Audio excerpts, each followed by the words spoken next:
I had the biggest epiphany, and I have a question for you. How well do you stand up for yourself, to yourself? That's one of my epiphanies. And that happened actually yesterday when I had a rib pop out in my back and create a muscle spasm.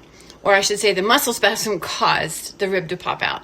And there's a history to my ribs being separated from my rib cage several different times. And there's also a history of getting into some significant dilemmas by standing up for myself to other people.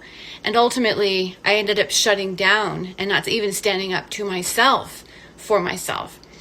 And that is what was going on with me internally, although I wasn't admitting to it. And like I said, the tension in my back caused my rib to pop out. But I didn't think I could reach the pain in my back. So I settled for some medication to relieve the pain. Guess what?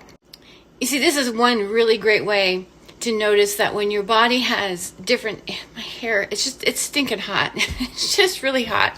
So it just looks like it does. Anyway, your body will actually and when you're having an emotional reaction, your body will follow. So the body follows the mind.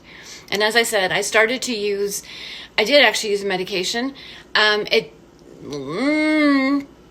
Small window of time did it help, and then it didn't help. I took it because I didn't think I could reach my back because I'm by myself. And finally, I had to give it in. I was like, I got to do something. So here's what I did. I used rosemary cianol. There's different types of rosemary. I used the rosemary cianol. That's the primary chemotype in it, as well as ginger root. And the reason for that is because this was related to anger. I guarantee it. Both of them support the liver, and they also help. Okay, so we got the liver taken care of. But the other really cool thing is because we're so used to using things for symptoms. So oh, okay, you have a muscle spasm. Here, use this. I actually told someone I used rosemary, and they're like, you use rosemary and a muscle? I'm like, yeah, it works. But that's because we don't understand it. And if you don't understand what's actually causing the tension, and how to remedy not just the symptoms, but actually what's going on up here, okay? What we've mistakenly done throughout the history of man is taught people how to react, not how to think.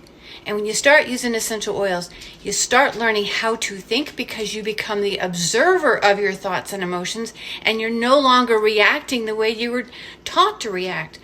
For centuries, we've been teaching one another how to react, and the oils actually stop it so that you can take control of your body.